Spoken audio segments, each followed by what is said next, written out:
Hello, welcome to the Positive Posting Conversation, the show about how to have a better relationship with your dog and cat. I'm Zazie Todd, author of the books Bark, Wag and Purr, and creator of companion animal psychology blog. My co-host, Kristi Benson, is a dog trainer and anthropologist, and she also works at the Academy for Dog Trainers. We can't give advice on your pet, so if you have concerns, see your dog trainer, cat behaviourist, or veterinarian as appropriate. Thanks for joining us today. We've seen a lot of rapid fire questions on social media and people playing the game of this or that. So today we thought we would play the game of this or that with questions about dogs and cats and dog and cat behaviour. And we have quite a few new listeners as well. So this will also help our new listeners get to know us a bit better. But I'm Zazie Todd. Welcome to the Positive Post in Conversation. I'm joined, as always, by my friend and co-host Kristi Benson. And Kristi, I think I should perhaps be a little fearful of some of your questions. Not fearful, but I mean, waiting with great anticipation of the interesting questions that I have created for you as I drove home. I heard that laugh. So anyway, we are going to go through some sets of questions, and the rule is basically you just have to give the first answer that comes to mind. But we are going to do it a little bit differently than some of the social media ones because we can chat a bit about them after that if we want to. So that's the basis. And I'm going to go first with a few questions. So first one is a general one. Someone is getting a dog for the first time. Are you going to recommend them to get a golden retriever puppy or a friendly adult golden retriever? Oh, puppy. I mean, I adore puppies. So, and I know some people don't like puppies, which we're all allowed to love who we love, but puppy. Absolutely. What about you? Would you be different on that one? You can't go wrong with any kind of golden retriever, basically. No. I always have a soft spot for the friendly adult rescue dog. So, okay, so Kristi, you're visiting a friend in England and Crofts happens to be on, and your friend really, really, really wants to go. So are you going to go and see the agility or are you going to see the freestyle heel work to music? Agility, I think. Interesting. Yeah, I'm not sure I know what freestyle heel work to music is. So that's when people are kind of dancing with their dog. Like they have a routine that they prepared with their dog. Is it like a to music. choreographed routine? Yes. Oh, okay. Then I would probably go see that. Yeah. Okay. That's the one I would pick. I mean, Yeah. both are cool, but okay. So you have to do an activity with Archer. Are you going to take Archer to a scent work class or to rally obedience? I'm not taking Archer anywhere, man. That's not Archer's like forte. Probably scent work, I think. I think he would be terrible at it, but I would be more interested in it. But like he has a nose. He can sniff things. He does like sniffing. When we go on walks, he definitely likes sniffing. So, yeah. Okay, so we have to cover Soleil's ears while I ask you this next question. Okay. Would you prefer to get a border collie or an Australian shepherd? Seriously? Nothing like making our audience hate us. Probably a border collie, actually. I think I would. They're a little squishier, maybe? I don't know. Yeah. I would not really breeds I would, orient myself to naturally. But, if it was like, these are the only dogs that you're ever going to have again, I'd probably go. But yeah, I don't know. What would you pick? Would you pick the Aussie? Oh, yeah, that's easy for me. I'd pick the Aussie. Definitely. I love Aussies. I mean, I love border collies too, obviously. But I especially love the Aussies. So, okay, I have another question, which is about breeds that you perhaps might not gravitate to normally. But would you prefer to get a Shih Tzu or a miniature poodle? Poodle, probably. Like the thing that immediately comes to my mind is that's a lot of grooming. Both of those options are a lot of grooming. But I feel like I could just take the poodle to a groomer. Whereas the Shih Tzu, I feel like it's like daily kind of work. I barely brush my own hair. So the thought of having that kind of coat is not something that. So I would pick the poodle. And I think you're right about the grooming. A Shih Tzu does need regular daily grooming, whereas the poodle, you could just go to the groomer. You would have to go regularly, but you could do that. Okay, that's my first set of questions. Okay. All right. So are you? So these are. I'm like easing you into my questions pretty nicely. So would you pick the smell of puppy breath or the smell of puppy feet? Puppy breath. I'd go with feet. Oh, interesting. And I'm curious what our audience are. I hope they're yelling out their answers as they Yeah, try. I hope so. We would Yeah, love to know your answers, by the way, so you can feel free to drop me an email and let me know. Or if I shared this, when I've shared this on socials, you can leave a comment there too. We would be really interested to know your answers as well. for sure. Would you love to hear the howls of a husky or the chirping of a cat? Oh gosh, I'm going to pick the cat. Mm, But it's a tough question because I love it when huskies howl me too. too. But I think the cat chirruping is a very pro-social thing towards the person they're chirruping at. So, Right. that's kind of like there's more emotional involvement, whereas the howl, maybe just a fire engine went by and it's cute and funny and adorable, but it's not got that same relationship aspect. But I used to absolutely love it when Ghost howled. Yeah. Yeah. I knew that was going to be a hard one for you. I Yeah, felt that was devious. really hard. Like which to pick, that's tough. So, cat in a loaf on a glass table so you can look up from underneath, Mhm. or a dog with their nose tucked under their tail as they lay. Oh my gosh. I can't I'm choose. evil. I'm evil. You Yes, got to pick though. You got to pick. I'm gonna go with the dog with their nose tucked under the towel because I think that's so, so cute. And Yeah. the cat in the cat loaf, like, if the cat was sprawled out, like, the cat loaf is a nice position, but if the cat was sprawled out and more relaxed, I might pick differently, but I'm going with the dog for this one. I love how random it looks. Like it almost looks like seeing them from underneath and their little feet, and it just I would pick that because It's adorable, isn't it? it It is, is and it seems like adorable. they shouldn't be like that. Like it seems like it should. It's sort of like disrupts what you expect. Yeah. Yeah, Okay. yeah. There is a photographer, isn't there, who's taken lots of photos of cats from underneath a Fantastic. glass table, and I think that, Yeah. yeah, it's very cool. Okay. A cat licking between their toe beans with stretched fingers, or a dog doing that sleep barking poof, poof, poof, poof, poof thing. Sleep barking. Sleep That's so barking. cute. Okay. Yeah, that's really Yeah. cute. Yeah, and I always like to think, like, are they chasing a rabbit or something like that? So you always think the dog is having a nice dream at that point, and I don't actually know if they are dreaming at that point because, strictly speaking, anyway, never mind. We won't go down there, but Professor but Zazie has come out. the dog, it's just so cute, and when Pepper does that in his sleep, it's really cute. Yeah. Okay. I love it. So a book. This one's now we're veering into slightly harder territory, I think. So gird your loins. A book with a well-written dog character, or a book with no dogs at all. Oh, the well-written dog character. I know I have to Okay. ask the question as to whether or not the dog dies in this book, and I don't have the answer, but I'm gonna pick answer That to one. that. That's Okay. what makes it hard, but I would pick the well-written dog character because it's always nice to have a well-written dog character in a book, and people don't always write it well. So you added well-written, so that at least gave I me, did. that made the question easier. Okay. That one would be hard for me because even a well-written dog character, I find myself kind of always stepping back from the narrative a bit and going, "Oh my god, I wonder if this dog is gonna I wonder if it's gonna change."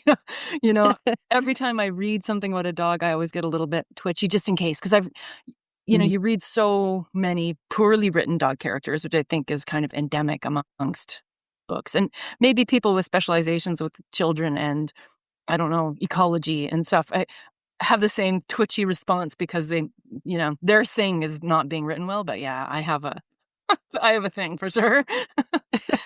If you hadn't have added well written, I would have picked the other one, but That I'm one, I'm yeah, assuming yeah, well written, that makes it much easier to pick because I'm not spending all the time thinking, "Uh-oh, what is this dog gonna do next? Uh-oh, what kind yeah, of anthropomorphisms are they gonna be that I don't like," or whatever. yeah, for sure, for sure. Yeah, okay, so that was my first set. Okay, so, I have a cat question. Would you prefer to get a Siberian forest cat or a Siamese cat? I would pick Siberian forest cat just because it sounds cool. They Assuming that are assuming that the ethics, morality of anything is kind of out the we just get to pick, it's imaginary? Yeah. Well, I mean, they're both beautiful breeds of cat, so you can't go wrong with a Siberian forest cat or a Siamese. I personally could not choose. That's why I picked this one. I thought I could not choose between them. I would love both. I'm not familiar with the Siberian forest cat. Oh, they are well suited to living in forests. They have big, Okay. thick coats. They are good for cold places.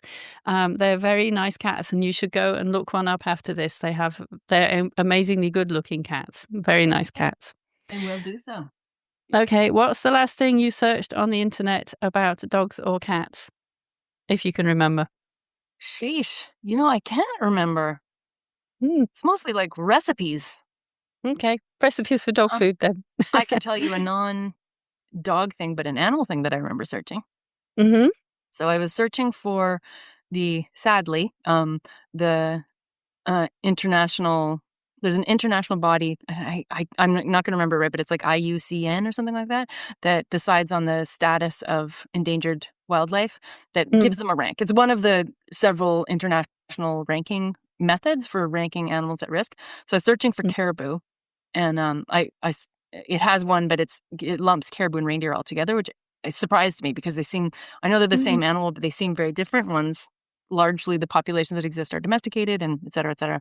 But but then under caribou, it also had a mollusk that is some kind of caribou mollusk that only lives in one lake in British Columbia, and so it's wow. considered very. I think it's considered very threatened. Mhm. But I was like, oh, interesting. There's just two. There's reindeer and then this one mollusk in British Columbia that only lives in one lake. Yeah. Wow. Mm, What about you? What okay. was your last dog search? Last thing I searched, it was something about pheromones and kitties. I was just wanting to clarify something about different pheromones that cats have. So yeah, and that was my next section. Just two questions. Okay. So my next section is also just two questions. Um, would you pick revising a draft book that has been copy edited or writing a book proposal? Oh no! I'm gonna pick the book proposal because at that point you're full of hope that you have this wonderful idea for a book and maybe it's going to be a bestseller and everybody's going to love it and it is a lot of work to write a book proposal but at that point when you're copy editing and you've edited so many times you get really sick of the manuscript because you've read it dozens and dozens of times and although you're close to the end at that point, it's like it still feels a long way away. So that's what I would pick. I would pick the book proposal because it's something new and fresh. Fresh, right? Yeah. And edits can feel really personal. I find like, if you put a lot of heart into your writing and someone's like, this sucks, essentially, you're like, but that's from my heart, it can be Yeah, hard. and you can get stuck on like a Mhm. single word choice or something, and you can actually be stuck on it for a lot longer than you might think. And so, anyone listening to this probably doesn't realize how much work a book proposal is. So, a book proposal for a Okay. nonfiction book is basically a business case for a book and who is going to read it and what it's about, and a list of all the chapters and all the other books which are similar and so on. So it is actually a huge ton of work. So that's why I had to kind of hesitate and say this is a really hard question because it probably sounds to someone who doesn't know like it's a bit of a I don't know. I'll be interested to know. Other authors listening, let me know which you prefer. Okay, and then Barkfest, which was the book festival for animal lovers that we did last year. Do it again or never again? No, it wasn't actually last year, it was the year before. Was That's how it? much time has gone by, it was Oh my goodness. 2024. Okay. And Oh I yeah. think I cannot answer this question. This question is I have to censor the answer to this question. I do think Barkfest was an amazing thing, and we got such incredible feedback from other people, and it was just planned as a one-off, and so many people said they would like to see it happen again, and I cannot speak to that at this point in time. Oh, okay. That was my next group of A or Bs. Okay, I have a couple of open-ended questions to start my next section. Which dog treat does your household get through the most of? Rollover. The big Mm, treat roll. Yeah. We've got a lot of big dogs and in the past when we had a lot of dogs. It's easy. It's done. It cuts nicely. It's not sticky. It's a whole food, so it's something that you can be comfortable giving your dog a whole meal of, essentially, So yeah, I adore rollover as a training tool, and we definitely go through quite a bit of it. And so, corresponding question about cats. Which cat treat does your household get through the most of?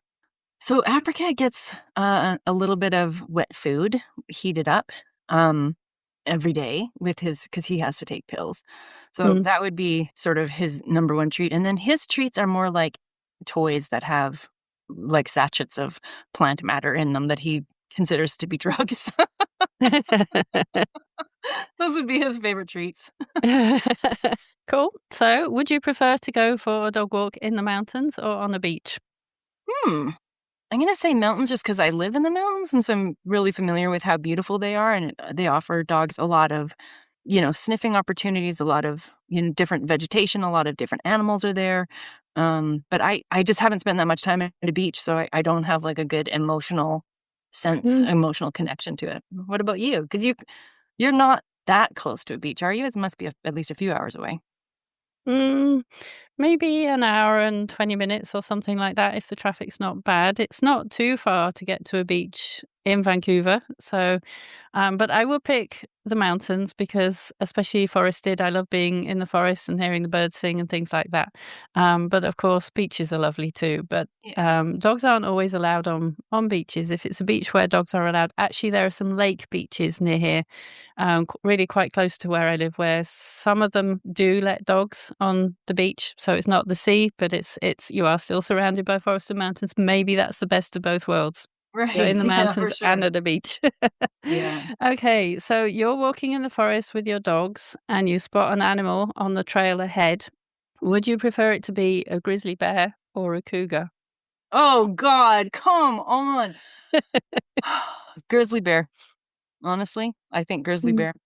I think they're more likely in most of their stages of, what's my diet right now, they're not necessarily looking at you as a good prey item. Whereas cougars, I feel like they're kind of like, they'd be sizing you up no matter when. So yeah, and they're just they terrify me in the most delicious way. Like I love everything about them, but I'm also terrified of them. So yeah, I think grizzly, and we have both here, but we've seen grizzly bears more, so I just have a little bit less of a, you know, immediate, "Oh god, gonna now" reaction to them. Yeah, you don't want to see either. No. For sure, you don't want to see either. What is the oh, no, I have an apricot question actually for because I know there are apricot fans who see apricot or hear apricot on here from time to time. Which scent does apricot prefer, catnip or silvervine? Catnip. Hmm, Yeah. cool. He gets bored of Silvervine fast.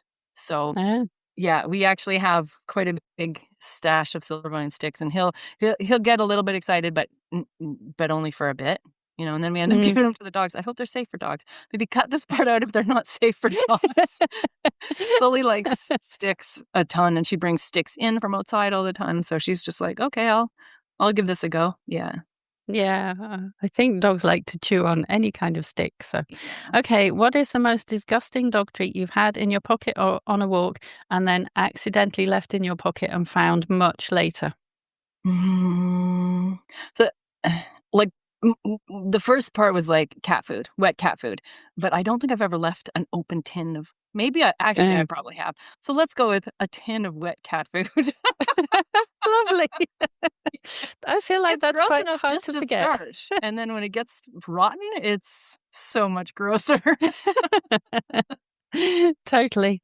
And the next question, I feel like I know the answer because you sort of touched on it earlier, but would you prefer to groom the dogs yourself or take them to the groomer?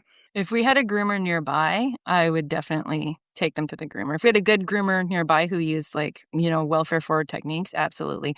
I'm not into grooming. I like them clean, I like being clean, but the whole process of it is not something that yeah, adore for Mm, sure. mm. I was not the type of child who played with the Barbie head. We'll put it that way. How about you? Do you Well, like grooming? I did not have a Barbie as a child because they were considered sexist, rightly so in my household. So, no, I mean, I have to groom Pepper every day, but I prefer to take him to the groomer and get him. He goes regularly to the groomer for a bath and a haircut and a blow dry, and I would not like to do all of that myself. I don't feel like I would do a good job of it. Like he comes out absolutely beautiful, especially when he's got longer hair and it's kind of all been blow dried to perfection. And if you look at my own hair, you can see I am not good at blow drying anything to perfection. So, the groomer is definitely the best option there. Yeah. That's the end of my Experts, man. section. Okay. Okay. So my next section is like this or that in training and client counseling, the training and client counseling domain. So Mm, would you rather train a sit or train a heel? I would rather train a sit. It's so quick and easy. And even though I've done it loads and loads and loads of times, I don't get bored of it. I still enjoy teaching it, and I used to find that as well with a short sit stay. Like I've done it so many times, but I don't get bored of doing it. I just love it, and you get to give treats very rapidly to the dog, and you can see their face while you're giving the treats.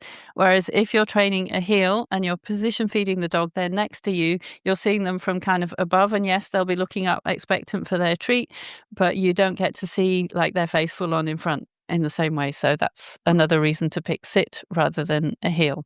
Wow. Great case, counselor. It sounds like you might pick the heel. I might, but I think it's only because Archer, who's the white blob behind me, has been very tricky to train to sit, even though he's one of those livestock guarding dogs who sits all the time. So I'm like, I know you're comfortable sitting, Archer, but he just doesn't like to be lured into a sit for some reason. So eventually I went to training a tunnel down first. And then, like sort of reverse sit, training him to go down first. And he's 150 pounds, so he doesn't fit under my leg. So I was trying to like tunnel down him, like luring him under my leg that was positioned, with my knee up, to try and lure him into a down. And he went right down. It was fine. But for the first couple times, he was just like, I can just move you. And he'd just be like, boop with his head, and I'd go flying. So he's been a challenge to train to sit. But also, I haven't trained heel that much because I just am not a heel type person, right? Mm, So I don't have a lot of experience. The only times I've done it, it's been with sled dogs, and they've taken to it really fast. And I've always been so like, oh, this is so gratifying. And I get to move too. So it's like a moving exercise. And mm, maybe yeah. But I yeah, I get that. have absolutely no skill at training heel. I've only done it a couple times. So yeah. Okay. So teaching a class or training a client, like working one-on-one with a client. Oh, that's really hard. I actually don't know because I'm going to say teaching a class because I don't really do that very much. So that would be different and a bit new. So I think that will make it more fun. And I always like teaching Novelty. in other contexts. I always like teaching classes and getting that kind of getting people to talk amongst each other, and you get people learning from each other as well as from you. So I would pick that for that reason. But that's a really hard question. Yeah, it is for sure hard. Yeah. What would you pick? I'm not sure, both are tiring in different ways. Like with classes, you have all Mm, the prep work, and then doing that projecting and being on is, I think, really tiring. But then mm, training a client, you have prep work, but also homework, which I detest. So yeah, mm. I'm not sure. It's a good one. Yeah, classes are tiring. It- I think being on all the time is exhausting, basically. Yeah. yeah, I Can I have I assistance for my class, and then it makes it much easier? See, again, yeah, then it's an easier choice. for sure. Yeah. Okay, so if we assume good ABI, so that's acquired bite inhibition. So the dog, if they bite, they bite without maiming force. So assuming good ABI and somehow you magical knowledge of a good final outcome, would you pick a dog biting dog or a dog biting human? Like the Um, dog is either biting a dog or the dog is biting the human, not the human biting the dog. as you were starting to ask, I thought you were going to ask what I would prefer, what kind of dog I would prefer to bite me, or something like that. Oh. the dog on the dog, because I mean, you've already said it's going to have a good outcome. We know it's going to have a good outcome. But I think a lot of times when a dog is biting another dog with good bite inhibition, it's actually not necessarily that serious anyway. So it's probably going to be a bit easier to resolve. Whereas there's a whole lot more emotions going into the human case, and I think it's just more challenging, probably. Mm, What would you yeah. pick? I don't know. Yeah, I feel I think Yeah, so you you're see, you so came up with a hard question. there's so many other, contingencies, context, and information that you kinda need, but if this is all you Mhm. get, I might pick the human biting dog because I find there are cases that are a little bit more, I don't know, they have a standard resolution that, Mm. and also it's easier for humans to manage themselves sometimes. So, Yes. we know we have a good outcome, we can assume that the management works, so it's a little bit more clear, yeah. Yeah, and it might be that all you need is management in that case, because we know that the dog good bite inhibition, so Yeah, for that sure. helps. Yeah, Yeah. Okay, would you pick, and this is cat cases, a litter box issue or multi-cat issue? a litter box issue. Okay. Multi-cat issues, I think they can be quite difficult, and I mean, obviously, in both cases, there's a lot that people might need to do, but I feel like you cannot guarantee that two cats are going to learn to like each other and get on with each other necessarily. They might always going to be hating on each other, whereas an intractable litter box case, I feel like that's less likely. So I guess I'm going by which I think is more likely to have a good outcome that's Resolution. easier to reach. Right, okay. Yeah, Yeah. I got it. I don't do cats, so I have no say in that. I literally have no idea. So this one is harder, I think trickier. So a marking dog's a dog who marks inside, with an aversive adherent father, or a jumpy golden with an overly busy mom. Oh, I'll pick the jumpy golden. Okay. Because sometimes when people are using aversives, they can be very averse to changing their ways, and there is a lot that they have to learn. So even though a very busy person maybe doesn't have much time to devote to training, at least you don't have to have that initial thing of persuading them to try something that's different than what they're expecting So, to do. yeah, So I yeah, think the person wanting to use aversives can be quite a difficult counseling thing sometimes, because people are used to this approach, and especially if there are gender dynamics involved, they perhaps think that they know better, even though they have had to go to someone else to seek help. So, I mean, I mean, nothing wrong with either person, but just from the perspective of someone taking that client, that's probably what's preferable to me. yeah. Same. I'd pick a golden client. I've joked about Oh, yes, Goldens when I are used to lovely. take clients, I've joked about doing an all golden practice. Wouldn't that be cool? Yes, all Goldens and Labs, because 'cause they're such lovely dogs. All dogs are lovely, but, there's something quite special and, there's a reason they're such popular dog breeds, I Mhm. think. Yeah. Okay, so you're either one, your client won't stop clicking with terrible timing, or your client fails at unimportant but helpful management. Oh, that's challenging. Where would I prefer them to be failing? I Yeah. think the timing is probably actually easier to fix in some ways, because management can be a lot of effort for people, and it's completely understandable. Both of these, it's completely understandable that people might be struggling with, but management requires sometimes a lot of effort, and it feels like a lot to do, and people think it should be the dog that's changing rather than them. So I think people can find that really tough. Whereas I feel like helping someone to get better at timing, in most cases, it's not quite as hard to deal with. And they're also probably very willing to try and get quicker, whereas with management, people can be quite reluctant sometimes. So that's Mhm. what I would pick. What would you pick? Yeah, probably the same thing, and I think my reason would be like, the dog is probably not paying attention to the clicking at this point anyway. If they're Mm. misclicking all the time, I'd probably just be like, "Okay, well, that's unimportant information to the dog." So we can just pretend it doesn't, Yes. it's not helpful, the dog's not paying attention to it. Like, we do all this effort to try and yeah, but Yeah. but Or yeah, you could abandon the clicker as well and see if that helps, because most you people can get your love client to abandon the clicker. Depending on Well, client, yeah. yeah, because most people love a clicker, but there are some people who really don't like using it and they find it a bit clunky. So if it was one of Mhm. those people, then you could just say, okay, well, we won't use a clicker this time. It's fine. Yeah. It's a choice. For sure. I remember I was in a dog park once with one of the sled dogs that we had in our rescue, and in Winnipeg, and Mm, the dog, the sled dog ran up to a person who was in the park who obviously was wearing a bait pouch. So I was immediately like, I bet you're on my mm. team." And she's like, "Oh my god, he's so pretty. Can I give him a treat?" And I was like, "Yeah, go ahead." So she reaches into her bait bag. She pulls out a clicker. She points it at his face, clicks, gives him a treat. And I was like, "Oh, I just love you Oh, so much." But that is so yes. hilarious. Yeah. If Okay. only everyone on their walk had a bait bag with treats to give to all the dogs that they were allowed to give treats to. Yes. Yeah. Everything about it was just perfect. Yeah, that's lovely. Totally adorable. Okay. So this is, I think, also a hard one. Um, so you have given behavior advice to a client. The client says, uh, one of these two, which would you pick as easier to handle? But my vet said, or but my breeder said. Oh dear.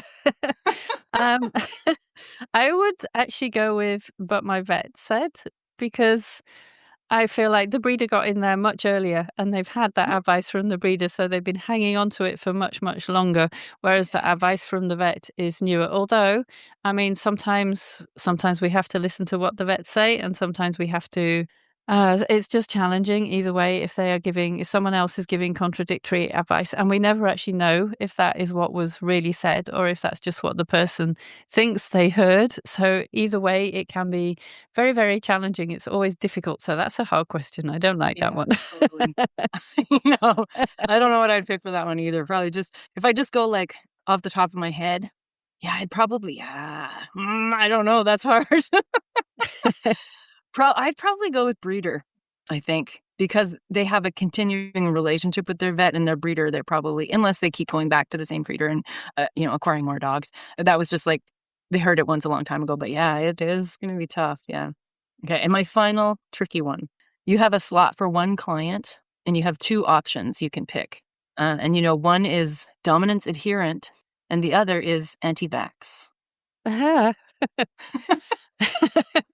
Well, the vaccinations are actually nothing to do with me because I'm not a vet, so that is someone else's problem. And the Mhm. dominance adherence, I'm probably going to have to talk to them for quite a while. Either way, I might be having to persuade them. I will take either client. I love all my clients. I, I can't choose Oh, you're between so these generous. two.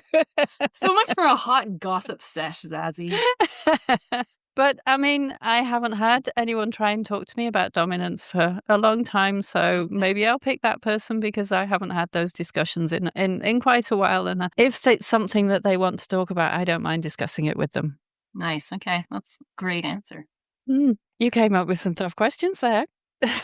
I still got a few more, but that was done that, That section's group. Yeah. done. Okay, so this is an open-ended question. What do you think is the most overrated thing to teach a dog? Oh, the most overrated thing to teach a dog. Oh god. Like, the vast majority of obedience behaviors except for recall, essentially. I don't know. Oh my god. Okay, this is just it's gonna shine a little flashlight into my own head, and it's not anything true at all. But when people are doing their little dance routines, which I adore, I love it when people do that with their dog. I think it's amazing, and I love watching them. But they have that thing where they lay down, and then they have the dog come and give them CPR by jumping on them. Mm. It annoys me because it sort of sets up this weird expectation that your dog will rescue you when that's not true. And also, it's like they're using, like, a mouse pounce type behavior, which isn't CPR at all. So for some reason, it just annoys me that there's not an alignment. I don't know why. That's something that just gets on my nerves. Just me. Yeah. Just What you. about you? Well, you just said my dog won't rescue me, so I'm shocked and horrified. Of course, he's a little Shih Tzu. He would find it quite hard to rescue me in many circumstances, but He'd have to get up on a table and drop down onto your chest with bounce. his whole Yes, body. yes. What do you think's overrated? Did you have Well, something in mind when you wrote that? Well, I personally don't normally bother teaching a heel because I don't think it's needed for you unless you're wanting to do a competition. Then of course it's not overrated at all. But in normal life, I don't think you actually need your dog to heel and stay on one side of you. You just need them to not pull. So I guess that's what I would pick. But training is just fun anyway. So if you enjoy teaching, then nothing that you enjoy teaching is overrated anyway. So okay. So this is a question we have to imagine Apricot is indoors only and money is no object. Which would you prefer to make for Apricot? High up shelves and walkways all around the house or a little catio by the front door? If money's no object, I would go with a big catio. Mhm. Yeah. Yeah, I thought as I said that, if money's no object, you could actually go with both Yeah. anyway. So But it's say you which are had you a type doing of house that first? would only work with one. You're in a zoning issue. Yeah. Yeah. Yeah, I would probably pick a catio. He already has quite a bit of upper space that he does make use of. So yeah, that's something new. But I do love those seeing the cats walk across those little pathways and stuff. Yeah. Yeah, That was a I good love one. those too, definitely. Okay, so if your cat needs a blood draw at the vet and the vet says you can be present, would you rather be there or not? Be there for sure. Yeah, Yeah. Same with you. yeah, yeah. And I'm lucky I'm not squeamish. I mean, because some people are squeamish at the sight of blood and just can't. And I think that's absolutely fine. If you can't do it, then don't try and do it. But for me, I would rather be there. Okay, my last question for you is what is the best trick to teach a cat? It's an open-ended one again. Oh, so I started teaching this, but I couldn't actually figure out a training plan because I'm not particularly skilled at training cats. But I wanted to train Apricot to rear up on his hind legs on like a circus cat and I Mm. would hold a little chair out, and it'd Oh, be like I never I never finished oh. it, but I had that as a training plan in my mind, and I thought it would be super cute with one of those little tiny plastic doll chairs kind of thing. So I That would picked be that. super cute. Yeah. I It was was not hard. expecting that. I got him up, but then I found it harder and harder to fade the lure. So maybe I should have Mm, been clicking. I don't know. but I'm not a very good clicker he trainer knows either, though. So and he's meowing to say, "I know I'm yeah, being talked about." yeah, he's on my lap. Okay, that was the last of my questions. Okay, so now I have dogs. So you have to pick one dog or the other for yourself, I Mhm. guess. Brachycephalic or chondrodystrophic? Brachycephalic. Okay, that's the long the long face rather than the short face if I have to choose between. Oh, the short Because legs, like oh, the short legs. yeah. Oh, sorry, yes. Okay. Short legs I think short legs rather than short face, even though I have a flat faced dog and I love him very, very much, but I Mhm. feel like there are more health issues and I see some of those health issues in him. So I would not pick the flat faced dog personally. Mm. Yeah, I think I probably would too. Yeah, same. And I found with the more we learn about what brachycephalic dogs deal with, the harder it is to look at them and not just see them for the suffering. Mm, And maybe that's the yeah. same with the short leg dogs. And we just it hasn't become a meme yet, but yeah. Maybe. I mean, Pepper actually does have little short legs as well. And we had some snow recently. I felt really sorry for him because of his little legs. Like the snow, it wasn't much snow at all. We've had hardly any snow this winter, but it was enough that it came up I didn't think it was enough to shovel, but it turned out it was more than he liked. He only likes a little tiny bit because he's only got little legs. So, yeah. Oh, yeah. Okay, so now that I have a dog that drools, this is on my mind. Dog that drools or doodle coat? Doodle coat. I love Oh, doodles. wow. You'd pick a doodle coat over okay, all right. Not I. Uh, no, but I The mean, I'm grooming used to thing, I think. grooming a Shih Tzu, so Yeah, so the yeah. doodle So I coat mean, it's much cannot bigger, but get can rid of go to that. the groomers often. So and I love doodles. So yeah, I'm picking the doodle. Nice, okay, good. I think I'd pick the now that I have a drooler and they're in my heart. Mhm. I've gotten used to it even though it is a thing. I had Yeah, a yeah. client once who had 2 big, really drooly dogs, and she had a stack of cloths that they would have that she just had all the time ready, Mm, and I think they just washed them and put them so they were like cloth mm. cloths. And she I think she was sort of like, "Don't judge me," and I'm like, "I'm not judging you, man, that's awesome." Like, Yeah, that's like really good. a great way to handle the constant Yeah, drool, yeah. impressive. Okay, golden retriever puppy or adult wolfhound. Adult wolfhound. I love Okay. wolfhounds. Yeah. I mean, I love golden retrievers too. I mean, that's what makes this so hard. But I have a thing for the adult dogs anyway. So yeah, adult wolfhound. That's actually not a hard question. I would have thought it would be, but it's not. It's not. Yeah. Yeah. I think I probably would too go with the adult Mm, wolfhound. Yeah. Puppies are a lot of work. I love them, but they are a lot of work. And if we're talking about, I'm bringing this animal into my home. Yeah. mm. Okay. Pity with intractable skin stuff or any dog with setbacks.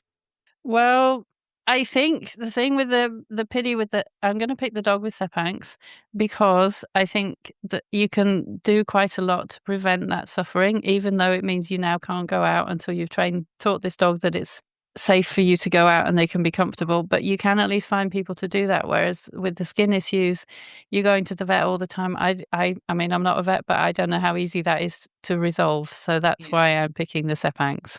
Yeah, I think. I would too. I think Mm. because you can just, yeah, you can immediately alleviate their suffering. I think, yeah. Yeah, you can do something right away and just say, I'm never going out again without leaving somebody at home with you, not going out for any longer than you can handle, and then you can work on that training. Whereas the poor dog with the skin issues, I mean, that's hard. They're suffering quite a bit. Yeah. Yeah, it's very hard for sure. Okay, well, that's all I had. How did Well, you this has feel about been that? fun. Yeah, kind of. You have to delve into your own psyche a bit to even come up with the questions. I think.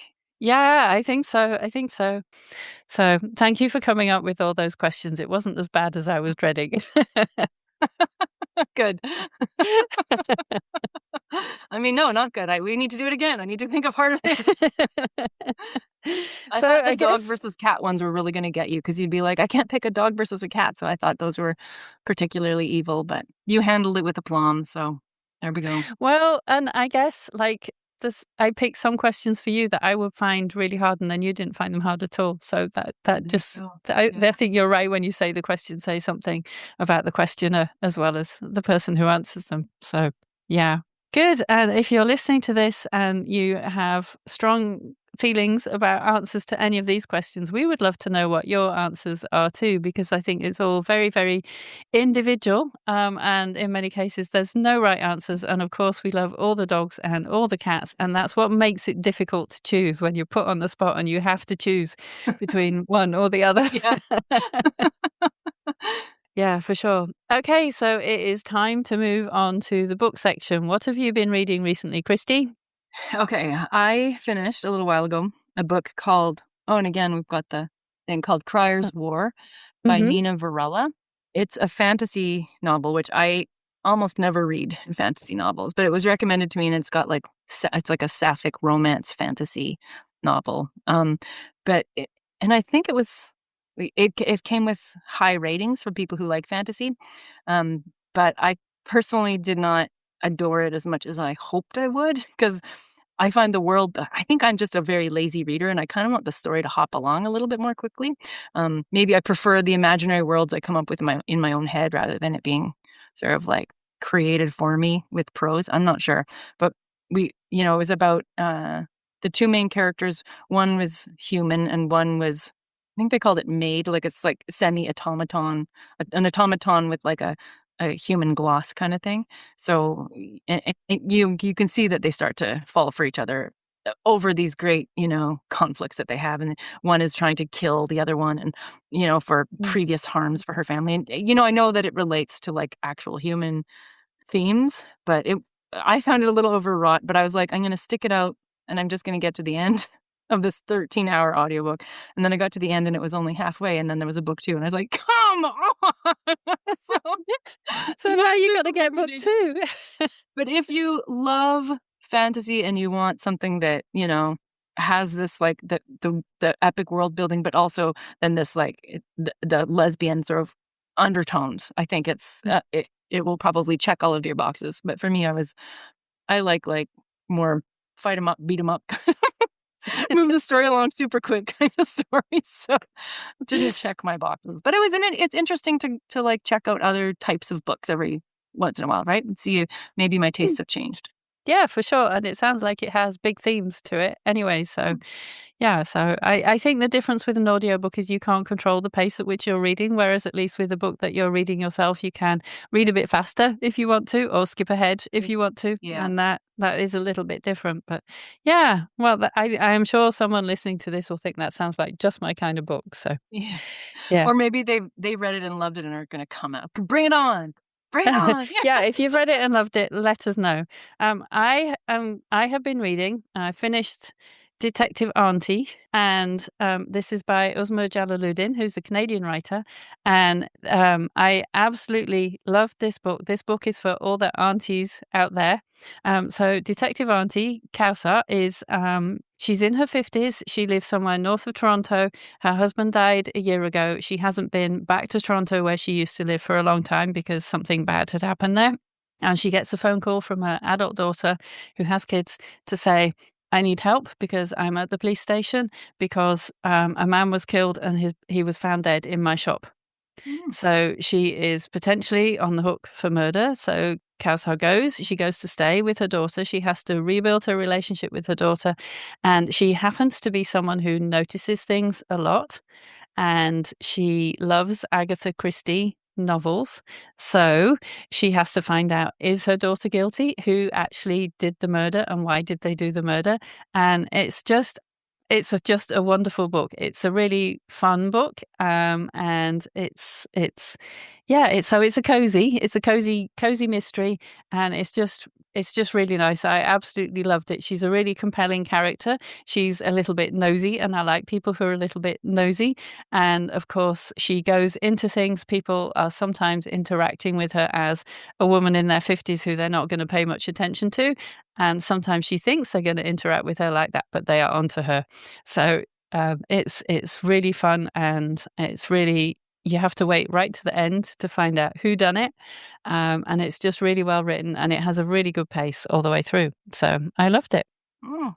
Good. Sounds great. So, thank you to everyone for listening to this show. I want to give a special shout out today to our listeners in Sydney, New South Wales. Thank you for being with us. And wherever you are listening or watching from, we're thrilled to have you here. Do let us know what you thought of this episode and what answers you would give to those questions. And if you've enjoyed it, as always, please tell a friend about it so that they can enjoy it too. And we will see you next time. Bye. Bye. Thank you for listening to the Positive Posting Conversation. If you liked this episode, please subscribe to the show and write us a review via your podcast app. For the show notes, visit companionanimalpsychology.com. This show was produced by Zazie Todd. The music is Melody from Paris by Studio Le Bousse. See you next time.